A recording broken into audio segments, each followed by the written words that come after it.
Our journey is about to begin.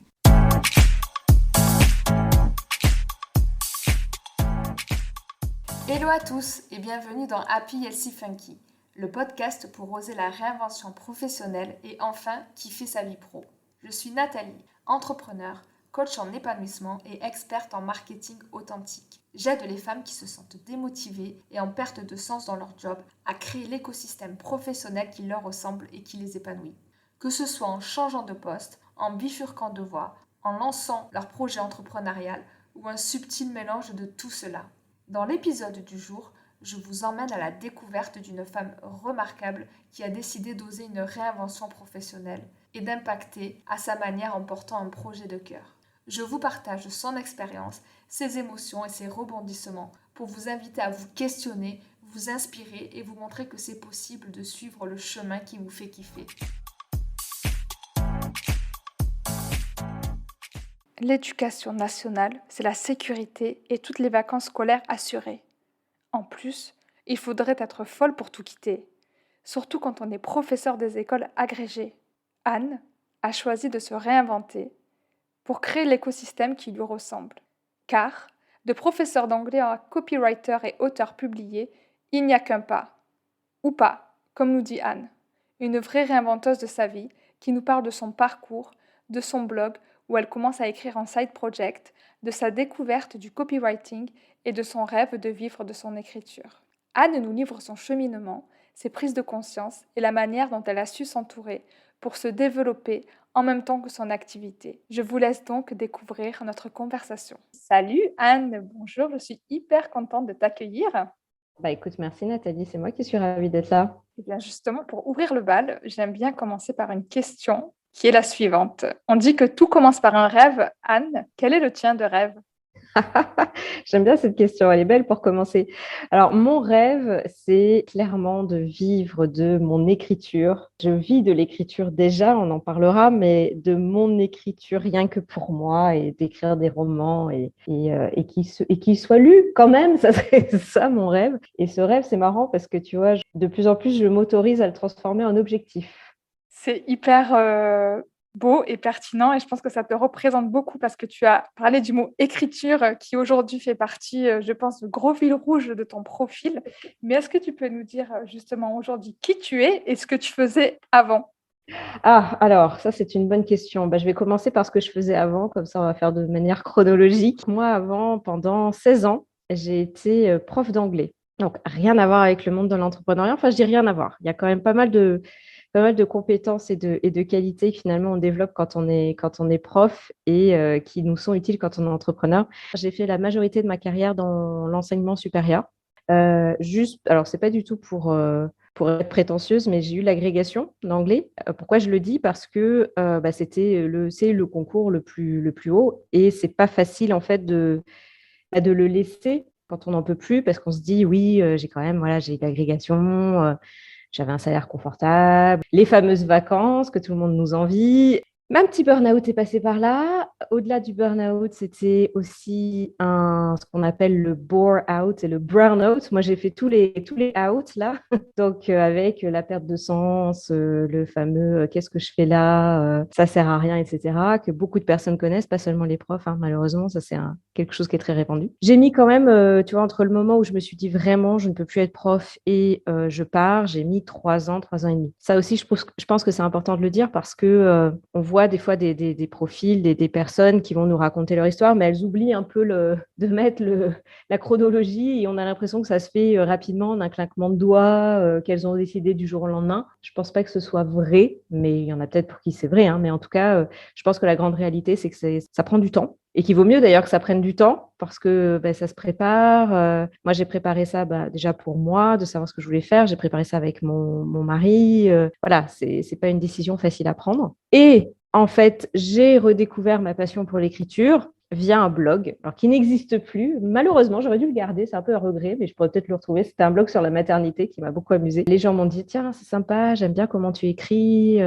Petit à petit, je me suis créé des challenges. J'ai participé à un concours de nouvelles du prix Écrire au féminin. J'ai fini parmi les finalistes. Donc ça, c'était juste la petite anecdote. C'est un prix qui a révélé notamment Virginie Grimaldi, que j'adore. Donc voilà, donc je suis un peu contente et fière de ça. J'ai écrit mon premier roman dans la foulée, qui a été publié, qui va être republié là à l'automne. Et je me suis dit, comment je fais pour vivre de l'écriture, en sachant que, tu vois, tout à l'heure, on a commencé par dire, mon rêve, ça serait de devenir écrivaine à temps plein. Et on sait que c'est difficile de vivre de son écriture, de romans, de fiction. Donc, j'ai décidé de regarder un petit peu ce qui pouvait se faire. Et c'est là où j'ai découvert le copywriting et le marketing digital, puisque le copywriting fait partie du marketing digital. Et voilà. Et donc, aujourd'hui, je suis copywriter. J'ai ajouté une corde à mon arc qui est le ghostwriting. Alors, le ghostwriting, c'est écrire pour les autres. Alors, dit comme ça fait pas très glamour parce qu'on se dit, voilà, écrire pour les autres. Mais en fait, c'est absolument passionnant. Moi, j'aide les entrepreneurs à écrire un livre qui va leur servir dans leur communication professionnelle. Donc, on ne parle pas de roman, on parle d'un livre professionnel qui va être un outil pour asseoir leur crédibilité, qui va mêler leur expertise avec leur vie, leur parcours. Donc, un peu ce qu'on est en train de faire, tu vois, aujourd'hui, de parler. Et donc, moi, je fais ça avec eux et c'est absolument passionnant et je suis trop contente de faire ça. Et voilà, donc, un petit peu mon parcours. Je crois que j'ai un peu trop blablaté là. Non, c'est passionnant. C'est passionnant parce que tu as couvert différents sujets sur lesquels je voudrais rebondir parce qu'on parle souvent, je passe d'un métier à l'autre avec souvent des ponts qui sont parfois évidents. Toi, tu nous as dit, je suis passée de prof d'anglais à copywriters, ghostwriters, auteurs, autrices, peu importe. Comme tu veux. On va féminiser autrice. Et tu aides aussi les entrepreneurs à écrire. Donc, c'est un peu tout nouveau, on va dire. Mais tu nous as parlé justement de ce transfert de compétences et c'est quelque chose sur lequel je voudrais revenir parce qu'il y a beaucoup de personnes, de femmes notamment, qui sont dans des métiers. Tu parles des métiers en souffrance, donc je voudrais insister sur ça, que ce soit des instituteurs, professeurs des écoles, mais aussi des femmes qui viennent me voir pour moi et qui sont infirmières, par exemple. Elles veulent faire autre chose. Elles sont persuadées qu'en fait, changer de vie professionnelle, se réinventer, en fait, c'est de repartir à zéro et de se dire, je mets tout à la poubelle. Et c'est pas du tout ça, et c'est ce que tu nous as expliqué. Absolument pas.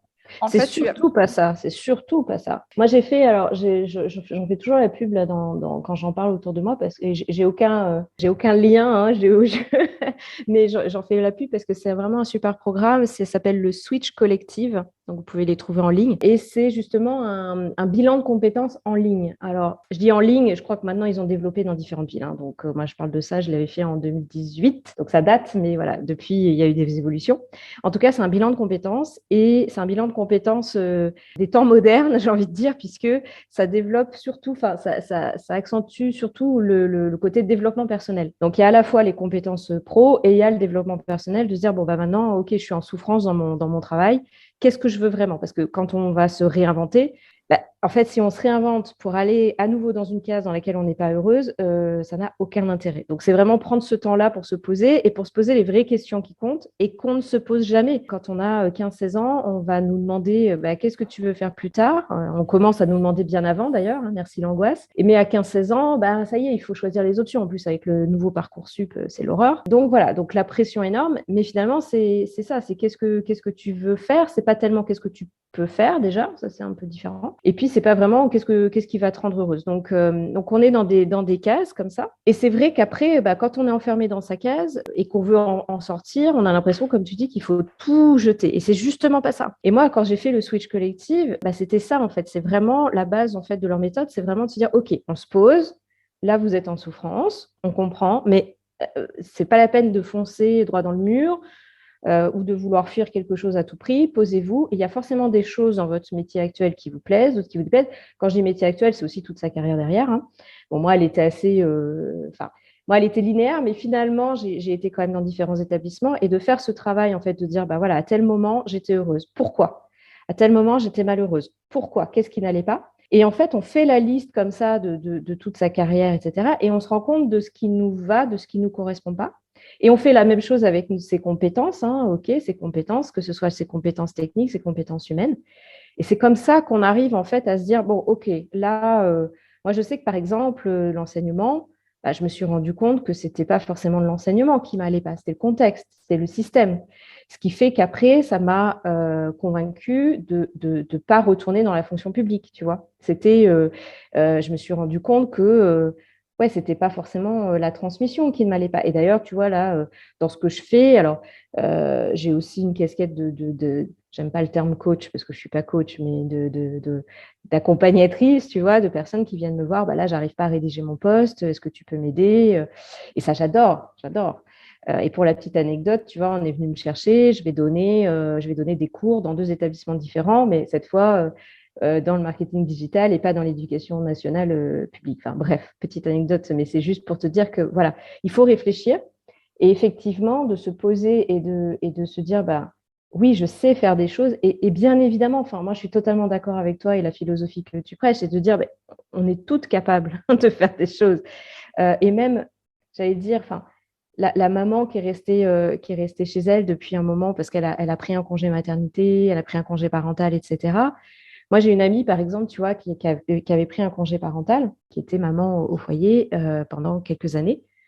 Et quand elle a dû reprendre, bah, c'était la panique parce qu'elle s'est dit, mais je ne sais plus rien faire, c'est pas possible, personne ne voudra moi. Et en fait, maintenant, elle a un super poste et elle s'éclate. Et en fait, elle s'est rendue compte qu'elle avait plein de compétences. Et d'ailleurs, des compétences qu'elle avait développées quand elle était maman, tu vois, au foyer. Donc, on est toutes capables. Je pense que il y a un moment, quand on est dans cette phase de reconversion et de volonté de bouger, je pense qu'il faut se faire aider. Enfin, moi, voilà, que ce soit par un organisme officiel ou que ce soit un coach privé ou que ce soit par une amie qui a ce regard extérieur, je pense qu'il faut se faire aider parce que seul, c'est quand même très compliqué. Voilà. Et effectivement, et c'est justement, je pense, l'importance de réaliser que seul, ça peut être assez compliqué et de réaliser aussi que tout n'est pas à jeter, comme tu expliques. Tu parles de compétences, moi je parle de compétences transférables, de talents en fait qu'on Totalement. peut avoir et justement de talents qu'on peut développer en faisant. Parce que tu nous parles de ce blog sur la maternité que tu as commencé à créer, mais tu as peut-être laissé tomber maintenant, mais ça t'a permis de découvrir en fait que tu te sentais bien moi pas ça une passion, j'appelle ça un état de flow, que tu te sentais bien dans l'écriture. Et c'est en faisant que tu as découvert ça, ce qui t'a amené après à développer ce talent et à le faire éclore, on va dire, et à révéler justement ton chemin vers le copywriting. Pour les personnes qui nous écoutent et qui ne connaissent pas justement ce nouveau métier, donc ça fait partie des nouveaux métiers digitaux Oui. qui permettent d'écrire avec les bons mots pour accrocher l'attention, on va dire, et convaincre ou arriver en fait à un résultat que l'on souhaite. Est-ce que tu peux nous expliquer, toi, avec tes mots, ce que c'est le copywriting? Alors, effectivement, le copywriting, comme tu dis, ça fait partie de ces nouveaux métiers. Alors, des nouveaux métiers, on en voit un peu tous les jours dans le digital, puisque le digital évolue au quotidien, donc c'est assez incroyable. Et le copywriting, en fait, si on doit traduire en français, c'est tout ce qui est écriture persuasive. Alors, dit comme ça, on a l'impression que c'est pas très éthique. Alors après, le copywriting, on peut le faire de plein de manières différentes. Moi, mon but, c'est d'aider justement les femmes entrepreneurs et les entreprises qui partagent mes valeurs, voilà, à être plus visibles sur le web et à transmettre leur message et le diffuser auprès des bonnes personnes. Et le copywriting va servir à ça. Donc pour moi, il n'y a pas de problème éthique puisque ce que je dis toujours, la personne en fait que je vais aider, elle a très souvent envie de changer le monde, de l'améliorer en tout cas. Et si je peux l'aider à le faire, bah, c'est absolument génial. Donc, le copywriting, c'est ça. C'est par exemple écrire. Alors, moi, je me spécialise pour tout ce qui est écriture de newsletter, parce que ça, c'est un outil qui est hyper efficace, qui convertit. C'est celui qui convertit le mieux, en fait. Donc, voilà, je pense que c'est un outil qui est génial à avoir quand on est entrepreneur.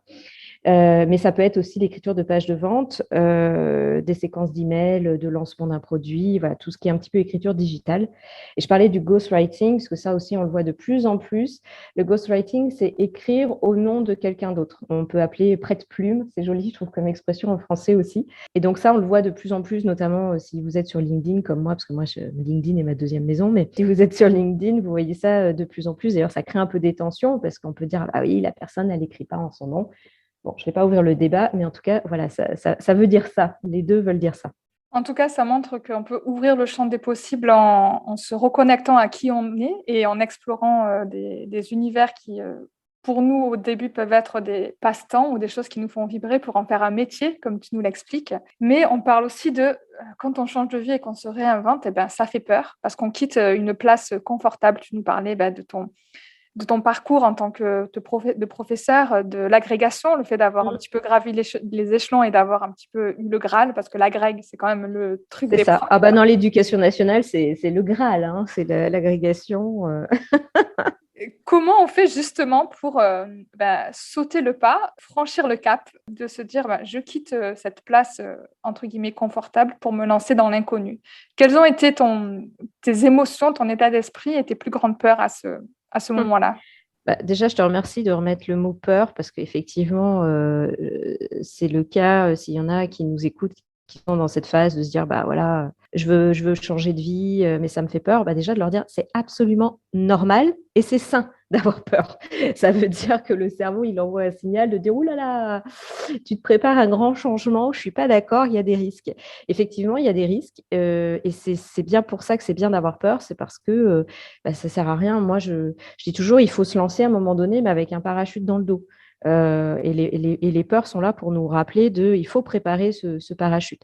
Et comme je te le disais tout à l'heure, hein, pour rappel, moi, j'ai mis à peu près 3 ans et demi entre le moment où vraiment je me suis dit, je ne peux plus être prof et de changer de vie. Donc, voilà.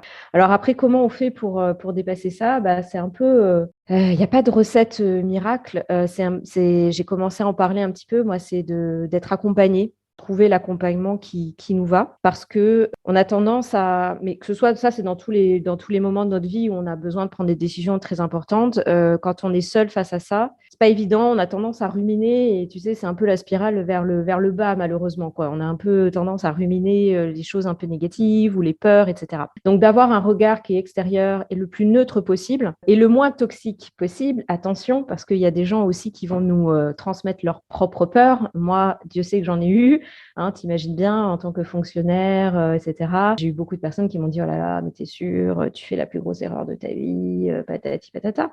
Et c'est des personnes qui nous veulent du bien au final, tu vois, mais qui nous projettent leurs propres peurs. Et ça, c'est pour ça que ce sont des personnes qui sont toxiques. Alors quand je dis toxiques, ce sont des personnes toxiques à ce moment-là pour nous. Ça ne veut pas dire qu'elles sont toxiques en général, hein, mais à ce moment-là pour nous. Donc ça, c'est très important aussi de faire attention à son entourage très proche, à qui on va en parler, pour ne pas se laisser influencer par leur propre peur. Et encore une fois, voilà, c'est bien préparer, bien se renseigner. Je crois que maintenant, on a quand même la possibilité avec Internet, les réseaux sociaux, d'aller voir, d'aller contacter. Moi, j'ai beaucoup de demandes presque au quotidien de personnes qui viennent me voir en me disant ah, j'ai vu votre parcours, moi aussi, j'aimerais devenir copywriter. Est-ce que vous pouvez m'en parler? Alors, malheureusement, je n'ai pas le temps de répondre à tout le monde. Donc, c'est aussi pour ça que de faire des podcasts, ça sert après à diffuser le message au plus grand nombre. Donc, ça, c'est chouette. Mais effectivement, voilà, d'aller contacter les personnes, de leur demander, de se renseigner, c'est vraiment la meilleure chose. Et puis, ce que je dis toujours, à un moment donné, de toute façon, effectivement, il faut y aller, il faut sauter, il faut se mettre en action parce que l'action dilue la peur dans quelques domaines que ce soit de sa vie, je trouve. Donc, à un moment donné, effectivement, tu sais, c'est le juste milieu et c'est le dosage, en fait, entre je me sens vraiment pas bien dans ma vie actuelle et il y a quelque chose qui me tente, mais ça me fait peur. Et puis, il y a un moment donné où l'inconfort devient tellement fort, justement, que il faut y aller, quoi. C'est-à-dire qu'à un moment donné, il ne faut pas rester dans une douleur, quelle qu'elle soit, si votre vie ne vous convient pas, tu vois. C'est un petit peu la philosophie de j'ai peur, mais j'y vais et je vois ce que je peux explorer en me mettant quand même un parachute, comme tu dis, Mais avoir un c'est ça, il faut parachute dans le toujours dos. avoir un parachute. Et le parachute, il peut être de différentes manières, différentes formes. Ça peut être une personne, ça peut être un compte en banque, tu vois, on a mis de l'argent de côté. Ça peut être gardé. Moi, tu vois, j'ai commencé, j'ai pris une dispo de l'éducation nationale. Oui. Voilà, parce que je me disais, au cas où, voilà, c'est OK, tu vois. En fait, c'est vraiment se dire il existe beaucoup d'options pour ce parachute. Donc, dans le monde de l'éducation nationale, il y a cette mise à dispo qui existe aussi pour profession, policiers, etc. Et dans le privé, il y a cette joie qu'on peut avoir de négocier une rupture conventionnelle qui nous permet... Enfin, il y a aussi des congés sabbatiques qui existent, mais aussi la joie de pouvoir négocier. Là, moi, je parle de joie parce que c'est quand même une chance qu'on a en France Oui. de pouvoir avoir une rupture Les conventionnelle. petit aparté, s'il y a des profs qui nous écoutent, moi, j'ai fait une rupture conventionnelle avec l'éducation nationale. Ce qu'il faut savoir, c'est que, donc, moi, alors là, je vais parler de moi, mais je crois qu'aussi dans le privé, c'est pas aussi simple que ça n'y paraît. Mais en tout cas, moi, dans la fonction publique et dans l'éducation nationale, ça a été le parcours du combattant. Parce qu'on nous met des bâtons dans les roues. Alors, et là, moi, je parle de ça pré-Covid, c'est-à-dire que j'ai fait ça avant le Covid. Alors, ma rupture conventionnelle, non, là, je l'ai faite en début d'année, donc c'était après le Covid. Mais en fait, là, il y a beaucoup de choses qui ont changé. Comme il n'y a plus personne qui veut être prof, ils essayent de garder les profs coûte que coûte, tu vois. Donc, je ne dis pas que c'est facile, loin de là. Ils vont vous mettre des bâtons dans les roues, ça, c'est à peu près sûr. Il faut se battre, mais je reste persuadée que si on le veut vraiment, on arrive à trouver un moyen. J'espère ne pas offusquer des gens qui sont dans la difficulté et qui vont me dire « Ah, mais moi j'essaye, mais j'y arrive pas ». Mais voilà, je me dis qu'il faut se battre pour y arriver. Et c'est hyper intéressant ce que tu dis du coup sur les aides à comment quitter son poste et se faire accompagner. Dans un prochain épisode, j'en parle avec une experte en ressources humaines qui aide justement les femmes à trouver leur échappatoire, leur voie et leur échappatoire pour avoir ce parachute et justement ouvrir des champs des possibles parce que parfois on ne sait pas. Moi, je ne savais pas du tout, par exemple, que quand on est prof, on pouvait partir avec une rupture conventionnelle, tu vois, c'est un petit peu des Totalement. inconnus. Ils font pas, tu penses bien qu'ils ne font pas trop de pub là-dessus, donc c'est vraiment à toi d'aller chercher. Moi, je me souviens, au début, je cherchais, je regardais, tu sais, il y a des choses en interne, il y a des concours internes, des choses comme ça, mais en fait, dès que je poussais un tout petit peu la porte, paf, elle se refermait directement sur moi parce que, non, ça n'allait pas. Parce que, je ne sais pas, il y avait des choses qui, non, c'était pas possible ou parce que ça ne me convenait pas, etc. Donc, moi, je dis toujours aux personnes qui sont dans cette phase-là de je sais que je veux quitter mon travail, mais je ne sais pas vers où je veux aller, bon courage parce que c'est la période la plus difficile. Mais dites-vous que si vous avez déjà commencé cette démarche, elle ira jusqu'au bout. Moi, j'en suis persuadée. Tu vois, une fois qu'on a commencé, on ne revient pas en arrière. Je pense que c'est effectivement un état d'esprit et un chemin que l'on prend pour le mieux. Parce que tout commence par un rêve. C'est pour ça que je commence aussi mon podcast par ça. Parce que pour moi, c'est le chemin de la réinvention et c'est le chemin de celle que j'interviewe au final. À chaque fois, ça commence par un rêve. Ça continue par une exploration, par le fait d'oser et ensuite de passer à l'action avec justement un parachute et de contourer un petit peu son projet et ce qu'on veut faire. Justement, tu nous as dit que toi, tu n'as pas fait ça du jour au lendemain, tu l'as fait en 3 ans.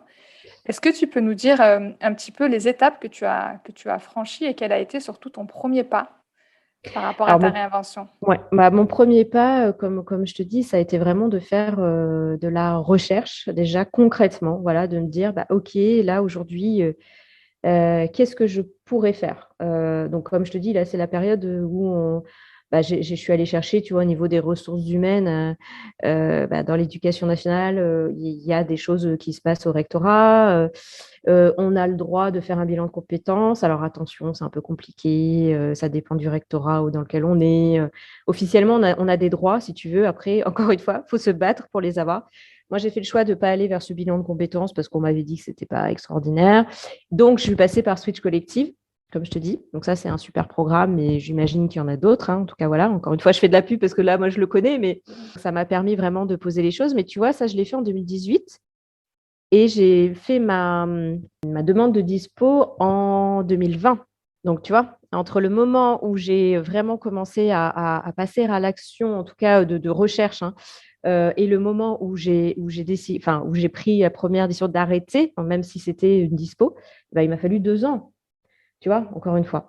Et donc, qu'est-ce qui s'est passé entre-temps? Il s'est passé pas mal de, tu sais, un pas en avant, 2 pas en arrière, un peu.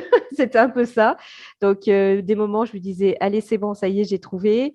Après, je revenais en arrière parce que finalement, je ne savais pas ce que je voulais faire. Tu vois, j'avais redécouvert mon appétit pour l'écriture parce que c'était via Switch Collective. Fallait se créer ce challenge de créer quelque chose. Moi, j'avais créé un blog et j'avais redécouvert la passion pour l'écriture, mais de là à dire je vais en vivre, voilà, j'avais pas encore découvert le copywriting, etc. Donc c'est beaucoup de moments où tu te dis ouais, allez, je fais ça, c'est bon, ça y est, j'avance, et puis paf, non. En fait, tu as l'impression de reculer. Mais en fait, tu as l'impression de reculer, mais c'est plus des pas sur le côté, tu vois ce que je veux dire. C'est pas, je me rends compte maintenant avec du recul que non, je reculais pas. Je faisais juste un pas sur le côté. Je me dis, ah bah non, en fait, ce chemin-là, ok, non, bah, c'est pas pour moi. Bon, allez, je me mets sur le chemin d'à côté. Est-ce que c'est celui-là? Non, allez. Et donc, en fait, c'est ça. Et c'est pour ça que je dis, à partir du moment où on se met en action pour changer, si on est vraiment, tu vois, sincère dans son action de vouloir changer, si on se rend compte qu'on est vraiment trop malheureuse, on ne revient pas en arrière finalement. Mais voilà, c'est beaucoup de recherche, chercher les bons programmes, les bonnes personnes et garder confiance en soi. Et pour ça, bah, ce n'est pas évident. Et c'est pour ça, j'insiste lourdement, mais pour moi, c'est hyper important, c'est d'être bien entouré. Voilà. Et que son entourage proche soit OK avec cette démarche et nous soutienne. Ça, c'est très important. Moi, je sais que je n'y serais pas arrivée sans le soutien de mon mari.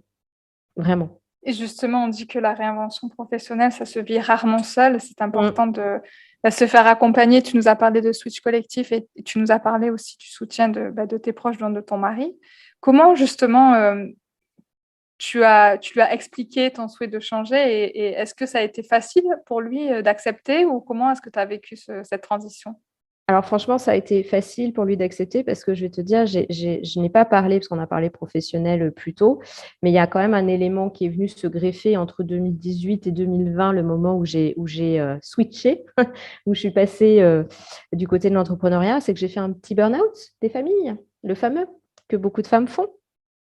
Donc c'était le burn-out et si tu veux, bah, là, quand mon mari m'a vu devenir une loque humaine, c'était même lui qui me disait, écoute, là, il faut que tu arrêtes. C'est plus possible, tu vois. Ton corps te dit stop. Et donc, bah, oui, forcément, tu vois, je t'accompagne dans ta nouvelle vie parce que quoi qu'il arrive, tu peux pas rester comme ça. Alors après, attention, hein, moi, je dis pas que c'est facile. Je dis pas.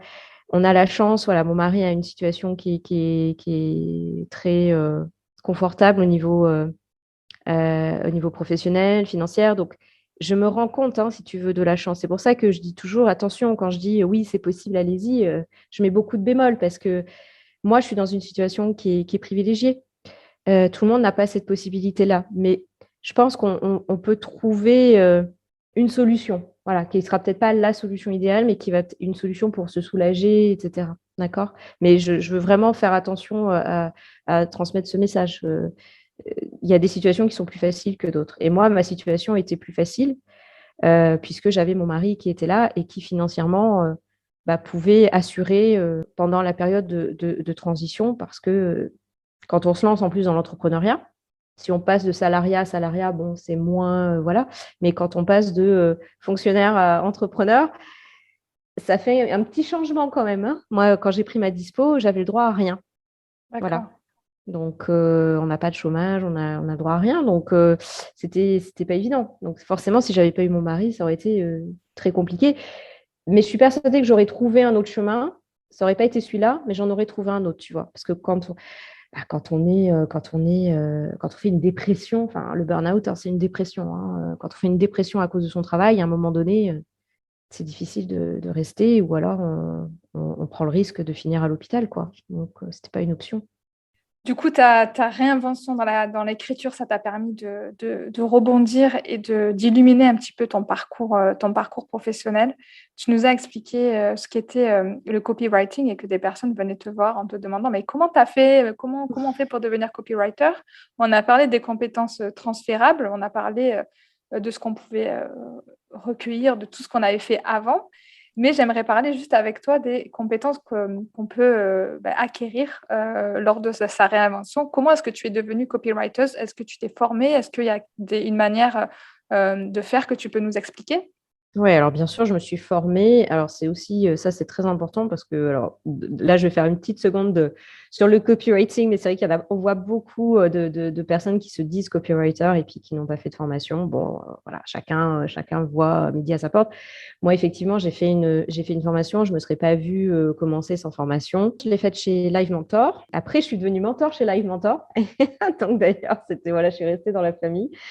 j'ai fait une formation et puis là, je me forme en permanence parce que dans tous les métiers du digital, comme je te dis, ça évolue au quotidien. Pour moi, c'est obligé de se former en permanence. Mais effectivement, j'ai fait une formation. Puis voilà, et puis après, ben, c'est diffuser ça. Donc, on a des super outils qui parfois nous embêtent, mais qui sont quand même super, qui s'appellent les réseaux sociaux. Donc, moi, j'ai fait le choix d'aller principalement sur LinkedIn. À l'époque, j'étais aussi sur Insta. Enfin, vous pouvez me trouver sur Insta, mais honnêtement, contactez-moi sur LinkedIn parce que Insta, je n'y vais plus jamais. Donc, je suis sur LinkedIn et c'est comme ça que j'ai commencé à me faire connaître et à avoir mes premières clientes. Du coup, tes premières clientes, tu les as eues en copywriting alors que tu étais peut-être jeune, formée, même si tu avais toute ton expérience et ton bagage derrière toi ou avec toi, ton sac à dos rempli de talents et de pépites. Comment est-ce qu'on fait face au syndrome de l'imposteur, tu sais, le truc où tu arrives avec ta première cliente et tu n'as pas forcément fait ça avant. Comment tu as vécu ça, la première cliente et le fait de vendre ta première prestation? Alors déjà, juste pour remettre les choses en perspective, le syndrome de l'imposteur, je l'ai toujours, d'accord? Et je pense que je l'aurai toujours. Bon, en même temps, c'est ma façon un peu de fonctionner, même si j'apprends à le faire taire, ou en tout cas à faire en sorte que sa voix soit moins forte. Je l'aurai toujours parce que c'est aussi ce qui me fait avancer, tu vois, d'avoir des doutes et de me remettre en question. Bref, petite parenthèse fermée. Comment j'ai fait avec les premières clientes? Bah, tu sais, c'est vraiment la méthode, il y a un TED Talk qui est là-dessus, qui est vraiment très, très bien. On pourra peut-être le mettre en note du podcast si tu veux bien. C'est le fake it till you make it. Tu sais. Et ouais, il y a un moment donné où bah, tu y vas, tu passes à l'action. Et ouais, il y a un peu de faire semblant, quoi. Enfin, tu vois, c'est un peu jouer un jeu parce qu'effectivement, bah, les premières, bah oui, si tu es un peu tout le temps en train de t'excuser, de dire ah bah en fait, je commence, je sais pas trop, je sais pas ce que je fais, ça va être compliqué quand même, tu vois, de signer le premier contrat. Donc, bah ouais, au début, faut un peu faire semblant, mais je crois enfin, tu sais, quand j'étais prof, mon premier cours, tu penses bien que j'ai fait sacrément semblant et j'ai fait semblant pas mal de fois. Donc, je crois on a toutes fait ça. Donc, dans le monde de l'entrepreneuriat, je vois pourquoi ça serait différent. Puis, comme je te disais, l'action dilue la peur. On voit que ça se passe pas si mal que ça. Donc, on se dit, ah bon, bah, c'est peut-être que je peux. Et puis, encore une fois, si tu as bien préparé ton projet, moi, tu vois, le côté de l'écriture, c'est pas venu du jour au lendemain. Je suis passée par le blog, je suis passée par un concours de nouvelles, j'avais mon roman publié. Donc, tout ça, au fur et à mesure, si tu veux, rentrer en moi en me disant, bon, bah ouais, il y a quand même pas mal de personnes qui me disent que je sais écrire. Bon, bah, je vais peut-être y arriver, tu vois. Je suis peut-être pas non plus nulle complètement. Je me suis pas jetée dans le copywriting par hasard. J'avais des compétences. Je pense que quand on va vers quelque chose qui nous correspond, ça fait aussi partie de comment faire taire le syndrome de l'imposteur aussi, tu vois. Oui, je vois tout à fait. Et je vois surtout que ce syndrome de l'imposteur, c'est un petit peu le mythe de le mettre au placard définitivement et qu'il est toujours là. Et comme tu dis, je pense qu'il faut apprendre à danser avec lui et à parfois diminuer sa petite voix qui vient nous embêter un petit peu plus que C'est d'habitude. exactement ça. Ouais, je pense que tu as totalement raison. Tu nous parles de tes différentes casquettes, en fait, que tu es copywriter, mais aussi ghostwriter, que tu as été mentor. Je ne sais pas si tu l'es encore. Non, je viens juste d'arrêter. Mais c'était une D'accord. super expérience. Du coup, tu cumules quand même plusieurs casquettes. Est-ce que tu prends encore aujourd'hui des clients en copywriting? Est-ce que tu peux nous expliquer comment tu jongles avec tout ça et un petit peu si tu as une semaine type ou une journée type à nous partager? Alors là, comment te dire que je suis la plus mauvaise personne au monde, je crois, à poser cette question. Je vais mentir, je mentirais, pardon, si je te disais oui, j'ai une super organisation. Mais tu sais quoi? C'est une très bonne question parce que justement, je suis nulle en organisation. Je suis nulle pour gérer mon emploi du temps. Eh bien, quand on est entrepreneur et qu'on n'arrive pas à faire quelque chose, soit on se forme, on apprend, soit on délègue. Donc moi, là, j'ai fait le choix de déléguer. Et donc, j'ai mon assistante, salut Ambre, parce que sans elle, je n'y arriverai pas. Donc, c'est mon ange gardien de l'organisation. Et grâce à elle, voilà, elle m'aide à m'organiser. On se fait un point, tu vois, chaque semaine pour voir mon planning. Elle m'organise mon cerveau sur Notion. Voilà, c'est la reine de Notion. Voilà, il y a un moment donné, il ne faut pas être plus royaliste que le roi. Ceci dit, je m'améliore grâce à Ambre. Et là, j'ai quand même, là, je suis en pleine phase de remaniement de ma semaine. Et donc, là, je commence à aller vers, tu sais, le fameux se bloquer des créneaux. Alors, notamment, Tu vois, au début du podcast, tu m'as demandé mon rêve, donc qui était de vivre de mon écriture à moi, donc pour mes romans. Là, je suis en train d'écrire mon deuxième et je me bloque du temps dans mon emploi du temps où c'est marqué écriture de mon roman. Voilà, donc attention, il y a des progrès. Je suis sur la bonne voie. C'est génial parce qu'en fait, en 2 questions, tu viens de dégommer 2 mythes. Le mythe de il faut se lancer quand tout est parfait avec ta mention au TED Talk de Fake it until you make it et la notion d'organisation. Enfin, je trouve qu'en ce moment, il y a vraiment une injonction à être, quand on est Totalement. entrepreneur, à être super organisé, superwoman et en plus avoir des paillettes qui se diffusent quand on marche. Voilà, un truc un peu, tu vois, tu brilles et tu dois être hyper organisé. Donc, deuxième mythe que tu as dégommé, ben, on ne peut pas être parfaite partout. On n'est jamais parfaite partout. Mais par contre, il y a des personnes qui sont plus talentueuses que nous. Donc, autant s'en entourer, déléguer quand on le peut. Et c'est possible de ne pas être parfaite, super organisée et de vivre son rêve de réinvention et d'avancer sur son activité et sur son chemin avec nos forces. Et on ne peut pas combattre nos faiblesses, mais on peut s'entourer de femmes qui sont, ou de personnes qui nous aident soit à compenser ou soit en fait à se sentir mieux en tout cas et ne pas culpabiliser parce que vraiment, j'insiste, cette injonction à l'organisation, je trouve qu'elle est à la super organisation, je trouve qu'elle est assez pesante parfois et merci d'en parler en tout cas. Surtout sur les épaules des femmes. Moi, si je peux en parler, là, on parle professionnel, mais tu vois, au niveau personnel, c'est pareil, j'ai beaucoup progressé parce que le burn-out, il était mixte, mais je trouve que c'est souvent le cas, mais c'était un burn-out pro et personnel. Dans ma vie de maman, tu vois, je me suis complètement oubliée et voilà. Et là, j'ai fait le choix, ça fait 2 ans maintenant, depuis que je suis devenue entrepreneur finalement. Donc, j'ai fait le choix en fait d'avoir une nounou qui vient, donc qui va chercher mes enfants à l'école et qui reste à la maison jusqu'à 18h. C'est important de le dire parce que pourtant, je travaille de chez moi. Et je fais le choix de travailler de chez moi. Moi, j'adore travailler de chez moi. Donc, du coup, je suis chez moi, tu vois, je pourrais aller chercher mes enfants à 4h, 4h30. Mais je me suis dit, si tu fais ça, tu ne pourras pas développer ton entreprise comme tu veux, alors que là, tu as quand même l'ambition de le faire. Et de 2, tu vas retomber dans, tu vois, les travers où tu faisais, allez, vite, vite, vite, tu vois, vite, j'ai fini mon travail, vite, je vais chercher les enfants. Puis après, je reprends le travail, tu vois, à 20h et puis je finis en burn-out. Donc, j'ai fait le choix de prendre une nounou et ça me change la vie. Au début, j'ai culpabilisé, mais tu ne peux pas t'imaginer comme j'ai culpabilisé parce que je me disais, je suis à la maison, mais c'est honteux, je ne vais même pas les chercher, enfin, tu vois. Et puis maintenant, mais je me dis, mais oh mon Dieu, mais ça a été la meilleure décision de toute ma vie, tu vois, parce que ça me soulage. Je passe moins de temps avec mes enfants qu'avant, mais c'est du temps mais qui est 100 fois plus qualitatif, tu vois, parce que je vais bien, je suis bien dans mes baskets. Il y a des moments plus durs que d'autres, mais en général, je vais nettement mieux qu'avant. Je suis plus dispo pour eux quand je suis avec eux. Donc oui, je pense qu'il y a vraiment cette injonction qui pèse sur les épaules des femmes, qu'on en ait conscience ou pas.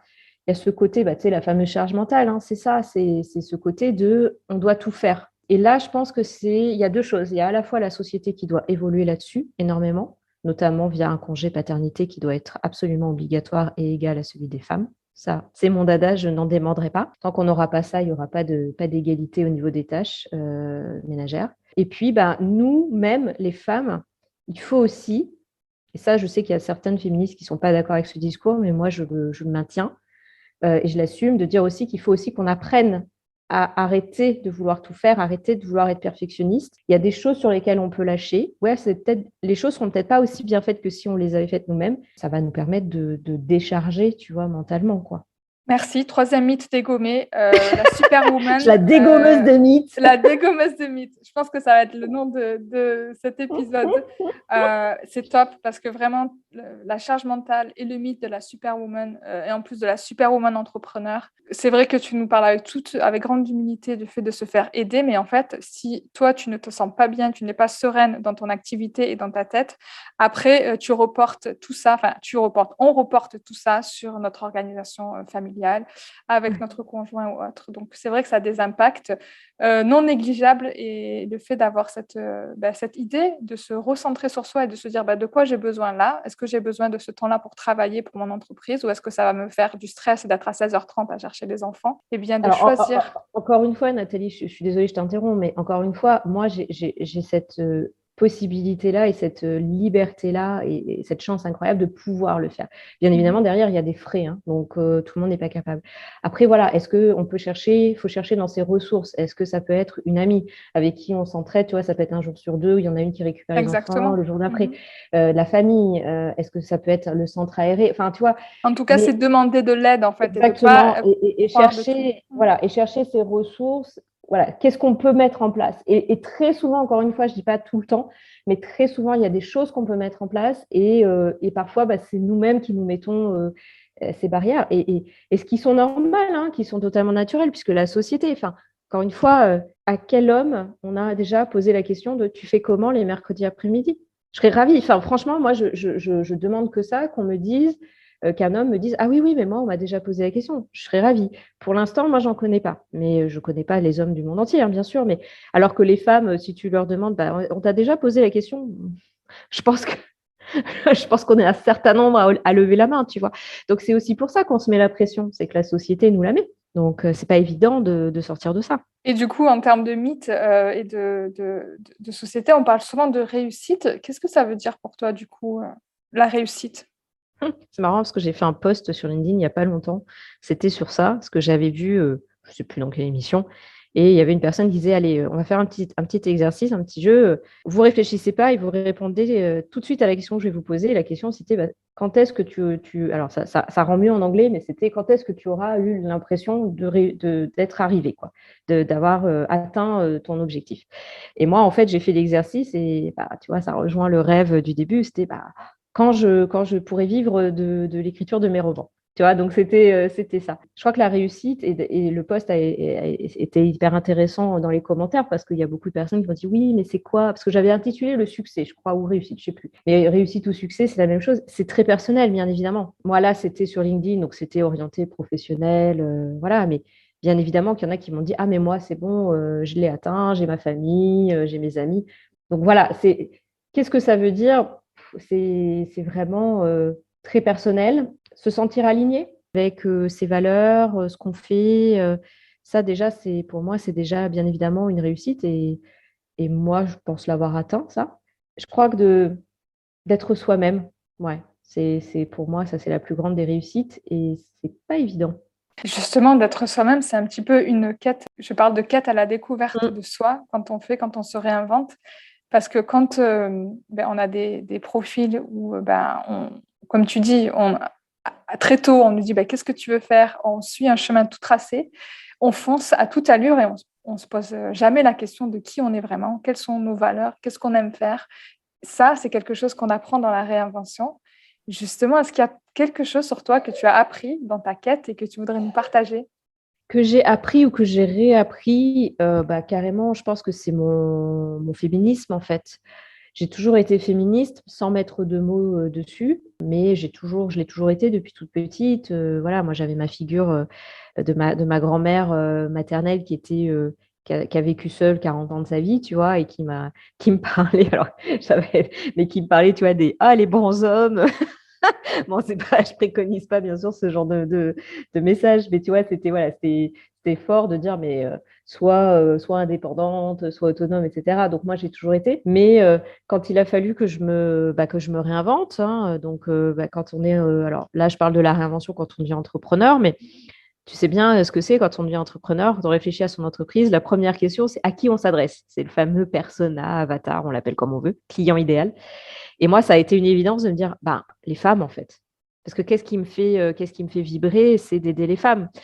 Ça aussi, tu vois, dans le switch collectif, donc dans cette phase où on réfléchit à ce qu'on veut faire, c'est le fameux pourquoi, tu sais, de Simon Sinek, là. Et c'est son pourquoi. Et ça, c'est hyper important de travailler sur son pourquoi. C'est sa vision, on l'appelle comme on veut, hein, mais c'est pourquoi on est là sur Terre. Alors, ça va faire très philosophique ou très religieux pour certains, mais pour moi, je suis absolument persuadée qu'on a tous une mission à accomplir sur Terre. Et c'est de prendre ce temps pour dire, OK, qu'est-ce que je veux faire? Et c'est vraiment la vision vraiment globale. Moi, je sais que ma mission, c'est d'aider les femmes à oser vivre leur vie sans se soucier des dictates de la société. Et j'essaye de décliner ça, tu vois, à travers mes différentes activités. C'est ce qui les relie. dans ma vie aussi quotidienne. Et ça, c'est très important, en fait, de réfléchir là-dessus. Je pense que même c'est la base, en fait, de sa réinvention. Et effectivement, et le fait d'être au clair sur sa mission, mais plus grande mission, comme tu évoques, et c'est marrant parce que la mienne est très proche de la tienne, même si c'est plus autour voilà, de l'épanouissement des femmes.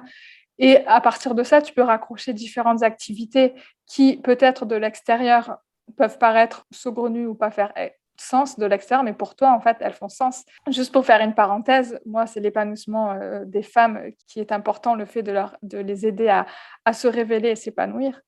Ça passe par mes accompagnements, mais ça passe aussi, par exemple, par un projet associatif que j'ai qui se passe au Maroc pour remettre au goût du jour l'artisanat et aider les femmes à se former sur des savoir-faire ancestraux et aussi à s'ouvrir vers d'autres projets. Donc, en fait, ça te permet de raccrocher des activités et le fait de s'interroger sur ton pourquoi, qui tu es, te permet de t'ouvrir à d'autres choses que tu n'aurais peut-être pas cru possible initialement. Et ça, je trouve que c'est hyper beau dans la réinvention professionnelle. Mais il n'y a pas que du beau. Il faut en passer. Oui, non, il n'y a pas que du beau. Il n'y a pas que du beau, justement. Parlons du moche. Moins beau. Parce qu'on veut du vrai, justement. Tu nous parlais que tu aimais les challenges, mais dans tout challenge, il y a parfois des échecs, des flops. Est-ce que tu veux nous partager un de tes plus gros flops où tu as appris quelque chose ou pas dans ta réinvention professionnelle? Oui, alors ça, c'est important. Merci de poser la question parce qu'effectivement, encore une fois, tu disais tout à l'heure là qu'il y avait un peu trop de paillettes envoyées et qu'il y avait les fameux « Oh là là, je ne peux plus prendre de clients tellement j'ai de demandes. J'ai fait 70 000 € de chiffre d'affaires le mois dernier. » Bon, bah, tant mieux pour ces personnes-là, mais ça ne représente pas la réalité du monde des entrepreneurs et du quotidien des entrepreneurs. Donc, effectivement, il y a des difficultés, il y a des échecs. Bah, pour t'en parler d'un, tiens, tu vas être la première à qui j'en parle. Et c'est tout nouveau, tout récent. Donc, j'ai une autre casquette. Alors, ça, c'est plus un projet bonus, un projet coup de cœur, toujours relié à l'entrepreneuriat féminin. C'est le Badass Gang. C'est un réseau pour les femmes entrepreneurs qui est venu en fait du fait que je ne trouvais pas et je ne trouve pas de réseau qui me correspond. Et donc, je me suis dit, bah, là, je vais tenter, je vais créer quelque chose. Et donc, j'ai créé. Alors, moi, je suis en Auvergne. Et donc, j'ai créé quelque chose donc, autour de chez moi. Et en fait, là, on vient de finir la première année et ça ne s'est pas très bien fini. Humainement parlant. Ça a été un peu difficile. Par contre, je ne regrette absolument pas parce que j'ai appris plein de choses. Et c'est ces choses-là, tu vois, ces leçons que j'en ai tirées qui font que je suis persuadée que la V2 du Badass Gang qui va arriver là à la rentrée 2022, ça va beaucoup plus me correspondre. Et ce que j'ai retenu, si tu veux, en leçon, alors je ne vais peut-être pas rentrer dans tous les détails, mais en tout cas, la première leçon que j'ai retenue, c'est que le projet, en fait, était devenu quelque chose qui ne me correspondait pas. Et notamment, tu vois, quand on parle du pourquoi, de ses valeurs, en fait, je me suis rendu compte que ça ne correspondait plus à mes valeurs, ça ne correspondait plus à ce que je voulais faire, à ma vision à long terme. Et c'est pour ça que je me sentais mal, en fait. Et c'est pour ça que c'est hyper important de toujours avoir ce fil conducteur, ce fil rouge, tu vois, qui va nous permettre, en fait, de revenir, de se recentrer, de se réaligner avec ce qu'on veut faire. Et c'est OK. Mais si on n'a pas ça, c'est difficile en fait de comprendre ce qui ne va pas ou ce qu'il faut changer pour avancer. Ou, voilà. Donc oui, effectivement, il y a des échecs. Il y a des moments aussi, tu vois, où c'est moins bien. Moi, je sais qu'en ce moment, tu vois, en toute transparence, sur LinkedIn, je n'ai pas beaucoup de visibilité. Bon, c'est comme ça. Voilà, c'est comme ça. Et puis, peut-être qu'il y aura la personne qui va le voir et qui va, du coup, ça va repartir parce que ça sera la personne qui va pouvoir m'ouvrir des portes. On n'en sait rien. L'entrepreneuriat, c'est les montagnes russes, hein, clairement. D'accord? Il y a des hauts très hauts, il y a des bas très bas. Et ça peut être en une journée. On peut avoir plusieurs hauts, plusieurs bas. Il faut être OK avec ça, il faut accepter. Et comment on est OK avec ça et on l'accepte? Encore une fois, en revenant à son pourquoi et sa vision à long terme. C'est comme ça qu'on va tenir. Sinon, c'est compliqué. Et justement, tu parles des montagnes russes. C'était une des questions que je voulais te poser parce que du coup, la partie émotionnelle, on n'apprend pas à gérer nos émotions. Non. Et j'ai l'impression qu'on les découvre aussi beaucoup, ces vagues émotionnelles, lors de notre passage à l'entrepreneuriat. Est-ce que tu peux nous dire comment tu surfes sur tes vagues? Je ne te dis pas comment tu les gères ou comment tu les enfouis, parce qu'on on fait au mieux. C'est exactement ça, mais j'aime beaucoup cette image de surfer parce que c'est ça. Il y a des fois, on y arrive et il y a des fois, on plonge un peu puis on remonte sur la planche. Comment je fais? En toute honnêteté, je suis en train de me faire coacher là-dessus. Voilà. Donc, je fais un petit coucou à Marie. Si vous voulez, je mettrai ses coordonnées en dessous parce qu'elle est vraiment top. Et elle est en train de m'aider justement à surfer mieux sur mes émotions, à apprendre à les gérer, à les accepter, parce qu'il faut les accepter, etc. Et ça, c'est hyper important. Et notamment, tu vois, c'est à cause de ce qui s'est passé par rapport à la première version du Badass Gang, où je me suis rendu compte que j'avais mal géré certaines choses. Je ne suis pas dans l'autoflagellation, mais voilà, il y a un moment donné, il faut se rendre compte de choses. Et donc, comme tout à l'heure, tu vois, je te parlais de l'organisation, je n'y arrive pas, donc je délègue. Là, j'ai fait le choix de je n'y arrive pas, donc je me forme. En tout cas, je me fais coacher. Donc, pour l'instant, je n'ai pas la réponse. Il faudra qu'on refasse un épisode l'année Un prochaine. V2. Et je te dirai les éléments. Mais en tout cas, ce que tu dis est absolument primordial. C'est-à-dire que quand on devient entrepreneur, il faut absolument se rendre compte qu'il va y avoir cet aspect-là. Et je trouve que c'est quelque chose dont on ne parle pas assez et dont on ne prend pas conscience assez.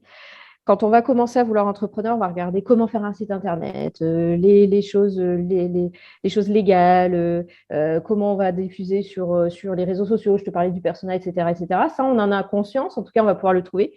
Mais par contre, le développement personnel et savoir qui je suis, comment je réagis, tout ce qui est émotionnel, je trouve que ça, on ne le prend pas assez en compte. Et maintenant, ce sera à refaire. Je pense que je mettrai un petit billet là-dessus, parce que oui, effectivement, c'est du temps, c'est de l'argent, mais j'irai gratter un peu plus là-dessus pour me préparer un petit peu mieux. Pas de regret, mais tu vois, c'est un petit message. Et justement, s'il y avait un conseil que tu aimerais donner à Anne d'il y a 2 ans, avant de plonger dans l'entrepreneuriat, est-ce que ce serait vraiment ce côté sur les émotions, ou est-ce que tu aurais un autre conseil à te donner? Ça serait sur les émotions, et puis de manière plus large, ça serait sur le développement personnel. Moi, je travaille, tu vois, avec ma coach également sur tout ce qui est estime de soi, confiance en soi. Parce que oui, il y a des choses. Alors, j'ai pas perdu de temps. Moi, ça fait 2 ans et tout ce que j'ai fait, je ne regrette absolument pas, vraiment. Mais c'est sûr qu'il y a des décisions, pardon, que j'ai prises que je n'aurais peut-être pas dû par manque de confiance en moi ou d'estime de moi. Ça, c'est le conseil que je me donnerais, en tout cas, d'aller gratter un petit peu plus vers ça pour être un peu plus prête et préparée, tu vois. Après, est-ce que c'est un conseil que je donnerais à tout le monde? Peut-être pas, hein, chacun, mais en tout cas, de regarder un petit peu ce qu'il y a dans sa jauge à ce niveau-là, parce que c'est vraiment important quand on devient entrepreneur. Je ne sais pas ce que tu en penses, mais Je pense que surtout, les piliers de l'estime de soi, l'amour de soi et la confiance en soi, c'est quand même primordial. Et on a beaucoup tendance à faire l'autruche, surtout quand on est une femme. Moi, j'ai évolué du coup dans le milieu corporate pendant 12 ans, où j'ai gravi les échelons aussi, et où on apprend plutôt la partie leadership, du coup la partie plutôt compétence sur le faire, et la partie être, comme tu le disais, si bien la partie être sur la partie accueil des émotions, faire avec les vagues, et surtout la confiance en soi. C'est quelque chose, je trouve, qu'on néglige un peu et qu'on occulte un petit peu, et ça nous revient souvent en pleine face quand on se retrouve complètement. seul face à soi-même quand on entreprend, parce c'est une situation un peu inédite dans une vie, surtout quand on a toujours été dans des cases avant, dans le milieu corporate ou dans l'éducation nationale, où on était un petit peu, on suivait le courant, quoi. Mais c'est ça, puis regarde ce qui se passe au niveau de l'éducation nationale. Alors là, j'en parle en tant avec ma casquette d'ancienne prof et de maman. On n'en parle pas de ça. C'est même plutôt le contraire ce qui se passe, hein. C'est au contraire, tout ce qui est confiance en soi, estime de soi, c'est même plutôt écrasé malheureusement, de manière générale, hein. Donc malheureusement, c'est vraiment tout ce qui est soft skills, les fameuses dont on parle partout, tout ça, on les met sur un piédestal, etc. Mais en fait, en théorie, parce qu'en pratique, c'est pas ça. C'est pas ce qui est mis, tu vois. Donc, il y a vraiment un gros problème dans notre société à ce niveau-là. Et pourtant, c'est des choses qui sont essentielles. Je suis persuadée que ce sont effectivement des compétences qui sont de plus en plus valorisées et valorisantes dans n'importe quel milieu, là, qu'on soit salarié ou entrepreneur. Donc, il y a des choses qui sont en train de se passer et qui vont évoluer, mais il y a encore beaucoup, beaucoup de travail. Donc, forcément, quand on arrive, en plus, se rajoute à ça, ça dépend de l'éducation que tu as eue. Hein. Il n'y a pas que le système qui fait ça, bien évidemment. Hein. Donc, mais ouais, ça peut être compliqué. Et donc, ça vaut le coup de s'y arrêter un petit peu et de se dire, attention, où est-ce que j'en suis à ce niveau-là et si la jauge est assez basse, qu'est-ce que je fais? En tout cas, tu nous parles de ces jauges et du fait de se reconnecter. Je trouve que c'est, moi, quelque chose que je mets beaucoup dans mes accompagnements, mais qui est primordial aussi. Moi, je me suis fait accompagner aussi après ma reconversion par un Mm. coach en alignement professionnel. Ce que j'ai fait après, mais on peut très bien le faire, en fait, avant, c'est mieux. Mm. Oui, Cette jauge, en fait, juger, enfin, s'auto-examiner et mm. s'auto-jauger, comme tu dis, de savoir effectivement, sur ce point de vue-là, je me sens plus fébrile sur la gestion des émotions, sur la confiance en soi et d'avoir justement, si on peut, soit l'humilité de se faire accompagner, ou soit il y a d'autres ressources qui existent. Oui, Il y a totalement. par, il y a par exemple tout ce qui est lecture, ce Mm. type de podcast justement qui permet de montrer qu'il y a des différentes solutions. Mais le fait de se dire à un moment, ne pas faire l'autruche et de ne pas essayer d'être madame parfaite et de se Ouais. faire aider selon le budget qu'on a, l'énergie qu'on veut y consacrer, mais en tout cas, être consciente. Et se dire que c'est un bon investissement. Ça ne sera pas perdu. Exactement. Des lectures peut-être qui t'ont inspiré, des choses qui t'ont Alors, accompagné avant de dans... passer, voilà, peut-être pas avant de passer, mais en tout cas au moment où j'ai fait le pas, oui, il y a des lectures qui ont été importantes pour moi. Celle de Sheryl Sandberg, tu sais, la deuxième de Facebook, qui a écrit le livre. Alors, je crois qu'en français, c'est En avant toute, et en anglais, c'est Lean In. Lénine, ouais. Voilà, c'est ça. Et moi, ça, c'est un livre qui m'a beaucoup inspirée. Il y a aussi, alors là, je ne suis pas devant ma bibliothèque, donc je ne vais pas retrouver. C'est briser le plafond de verre. Il faudra que on retrouvera, on mettra en note du coup, parce que c'est Florence et j'ai perdu son nom de famille, désolée, mais on mettra en note, parce que ça, c'est vraiment aussi un super livre à lire pour les femmes et qui est vraiment inspirante. Il y a Marie Forleo aussi, que tu dois connaître, cette coach américaine, mais qui est super inspirante aussi. Il y a les livres de Jen Sincero, qui ont inspiré d'ailleurs, parce qu'elle s'appelle. Alors, j'ai découvert après pour le coup, mais c'est tout ce qui est sur les badass. On va passer à la partie le fuck des idées. Donc, le concept, il est très simple. Donc, on tord le cou aux idées reçues, donc du coup, sur la réinvention professionnelle, et tu vas compléter les phrases de manière spontanée. Est-ce que ça te va? Allez, ah bah, avec plaisir. Alors, avant de me lancer, je n'aurais jamais pensé que Que je pouvais le faire, que je pouvais devenir entrepreneur. le pire conseil que l'on m'ait donné, c'était Reste prof, ne change pas. avant, je pensais que la réinvention professionnelle, c'était Pour les autres, ma plus grande peur, c'était de ne pas gagner ma vie. quand j'étais petite, je rêvais que je serais. Quand j'étais petite, je rêvais que je serais prof. Ah ben c'est réalisé. Ça a été réalisé. Après, c'est juste que je me suis rendu compte que c'était pas si génial que ça, mais ça a été réalisé. C'est naturel. On a dégommé déjà le mythe de la superwoman, donc on va continuer. Du coup, pour finir, ce podcast s'appelle Happy Healthy Funky, ose la réinvention professionnelle pour enfin kiffer. Est-ce qu'il y a quelque chose qui te rend heureuse, happy en ce moment? Oh bah, plein de choses. Plein de choses. Il faut que je choisisse. Non, ma vie pro, honnêtement, enfin, j'espère que vous avez compris là en écoutant, mais ma vie pro, je suis tellement heureuse. Parce que je dis toujours, je travaille 10 fois plus, enfin, je travaille, non pas 10 fois plus, je travaille 2 ou 3 fois plus qu'avant quand j'étais prof, hein, au niveau heure, voilà, mais je suis 10 fois plus heureuse. Ah, allez, puis je vais faire une petite réponse politiquement correcte, de voir mes enfants heureux. Fallait bien que je fasse une réponse politiquement correcte à un moment donné ou un autre, non? Donc, quand même.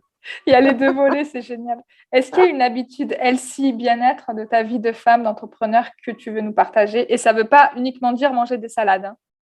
Non, alors c'est très bien parce que je ne mange pas que des salades, je suis très gourmande. Non, par contre, vraiment au niveau healthy, ce que vraiment, vraiment, vraiment je fais, et quand je ne le fais pas, je me sens vraiment pas bien, c'est de prendre soin de moi physiquement. Donc, ne serait-ce que d'aller marcher. Tu vois, juste avant le podcast, j'ai senti que j'étais pas dans une bonne énergie. Je suis allée marcher, mais 20 minutes, tu vois, voilà. Donc ça, c'est vraiment quelque chose que je fais. Ça peut être, alors après, c'est faire du sport pour celles qui font du sport, voilà, mais ne serait-ce que de marcher. Déjà, ça va rebooster la créativité, et puis prendre soin de son corps. Je crois que c'est Aline de The Bee Boost qui le dit mieux que moi, mais l'entrepreneuriat, c'est un marathon. D'accord? C'est pas une course de 100 mètres, c'est un marathon, donc il faut tenir. C'est pas évident, on travaille beaucoup.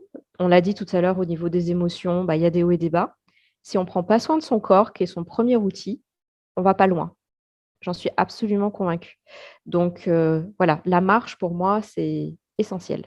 Et prendre soin de soi, c'est aussi essentiel. C'est pour ça que le healthy, moi, je le mets aussi au Ouais. cœur de mon activité. Et est-ce qu'il y a quelque chose qui te rend funky, c'est-à-dire que tu kiffes aujourd'hui et que tu ne pouvais pas faire avant? Oui, alors j'ai un peu honte. On va finir là-dessus en plus, Nathalie?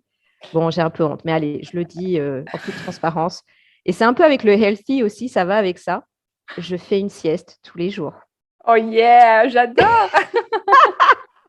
Donc, tu vois, finalement, tout à l'heure, tu m'as dit: «Je prends soin de moi» quand j'ai pas su répondre, mais si, quand je vais marcher, quand je fais ma sieste. Bah Voilà. voilà, tu vois, Donc ça ma arrive. sieste quotidienne, c'est un bonheur absolu et au-delà de la sieste, c'est de respecter mon temps, tu vois? Je prends pas de rendez-vous à 9 heures du matin. Je fais ma sieste. Je respecte mon horloge biologique. Alors qu'avant, tu vois, à 8 heures, j'avais cours, à 8h01, il fallait que je sois: «Allez, pump it up, allez, on y va, ouais, ouais». Alors que j'avais qu'une envie, c'était qu'on me laisse tranquille. Donc ça, c'est génial. Effectivement, c'est génial. Est-ce que tu voudrais nous faire passer un message pour finir?